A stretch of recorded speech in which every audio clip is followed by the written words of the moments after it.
Combien de temps encore les civils vont-ils mourir dans les silences? Dans le haut plateau de Minembwe, au Sud Kivu, les populations civiles vivent depuis plusieurs années dans une insécurité permanente entre attaques armées, déplacements forcés et discours de haine. Plusieurs familles Banyamulenge abandonnées par un système qui devrait pourtant garantir leur protection. Turagowe kabisa kandi kuturashize kandi tumazwe na leta ya Kongo. Leta ya Kongo ni itumaze ariyo dushigikiye ariyo turinze ariko ni kwihaye itumara turengere turagowe ese tuzobaho tutarya abana nibaje kuzana ivyo kurya drone zibarase abana bose bamaze kubimuga ntitwigira abana bose bamaze kubimuga nibaje kuzana ivyo kurya drone barase twebwe drone ni buri munsi tukoze igitangaza dusiba umunsi umwe ariko bwaca ubuzima bwa drone bagakomeza turasa ku manywa ikaturasa mu ijoro nta guhumeka ntitugira umunsi wo guhumeka. Alors que les autorités congolaises promettent régulièrement le retour de la paix, la réalité sur les terrains reste dramatique. De villages entiers vivent au rythme de bombardements, des incendies et des affrontements armés. À Kalingi, Gakenke, Bidegou, Kalongi et dans plusieurs autres localités de haut plateau, les scènes sont les mêmes. Fuite de familles, destruction des habitations, peur constante et absence de protection durable. Une question revient sans cesse, pourquoi cette communauté continue-t-elle d'être systématiquement ciblée dans les discours et dans les conflits? Depuis plusieurs décennies, la question Banyamulenge reste l'un des sujets le plus sensibles dans l'est de la République démocratique du Congo. Cette communauté est régulièrement accusée d'être étrangère malgré sa présence ancienne sur les territoires congolais. Leur morphologie, souvent associée aux populations tutsis de la région du Grand Lac, est devenue pour certains extrémistes un prétexte de stigmatisation. Pourtant, la diversité morphologique existe dans toute l'Afrique centrale et de l'Est. Les Nandais, par exemple, partagent plusieurs ressemblances culturelles et physiques avec certaines populations ougandaises.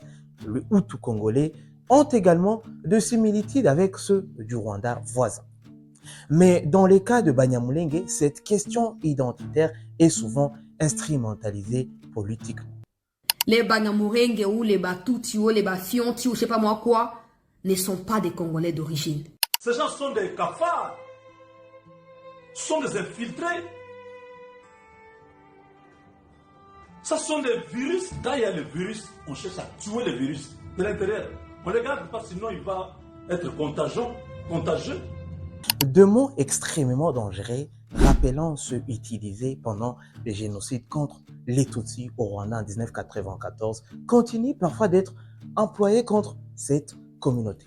Aujourd'hui, Minembwe est devenu l'un des symboles de la crise sécuritaire humanitaire congolaise. Un blocus humanitaire imposé aux Banyamulenge. Eh ben oui, pas d'accès à la nourriture, aux soins de santé, ni à l'éducation.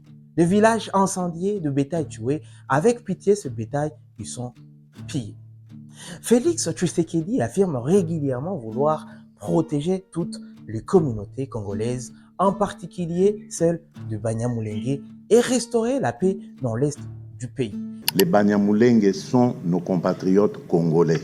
Je ne tolérerai pas qu'il y ait de la discrimination sur cette communauté. Je la défendrai comme je défendrai toutes les communautés de la République démocratique du Congo de la même manière. Mais dans le haut plateau, un profond décalage entre les déclarations officielles et la réalité quotidienne.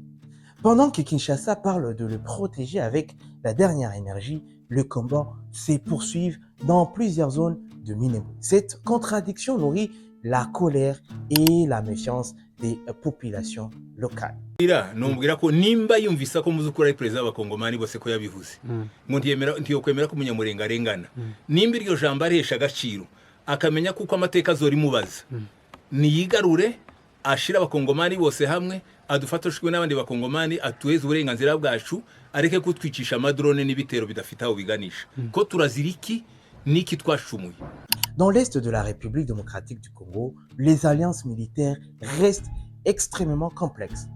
Plusieurs groupes armés locaux, le FDLR, le Wazalendo, le Mai Mai, opérant dans le haut plateau de Minembwe aux côtés des FARDC et des FNDB, ensemble sont accusés de mener des attaques ciblées contre le civil Banyamulenge.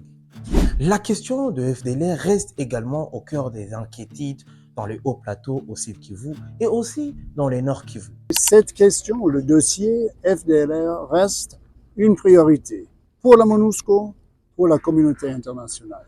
Ayant fui après le génocide des Tutsis au Rwanda commis en 1994, ces groupes armés est impliqués depuis plusieurs années dans plusieurs violences dans l'Est du Congo. Alors que d'autres crises attirent rapidement l'attention du monde, les massacres, déplacements et destructions dans les hauts plateaux suscitent rarement des réactions fortes ou des sanctions internationales. Ces sentiments d'abandon renforcent davantage le désespoir des populations locales qui réclament avant tout la sécurité et la reconnaissance de leurs droits. Nous sommes des Congolais, nous devons jouir nos droits comme tout Congolais. Pour construire une paix durable, il faudra non seulement mettre fin aux violences armées, mais aussi combattre les idéologies extrémistes qui nourrissent la méfiance entre communautés. À Minembwe, de milliers de familles continuent d'attendre une seule chose: pouvoir vivre en paix sur leur terre sans peur d'être ciblés à cause de leur identité ou de leur morphologie. Pour plus d'actualités, n'hésitez pas à vous abonner. À très bientôt.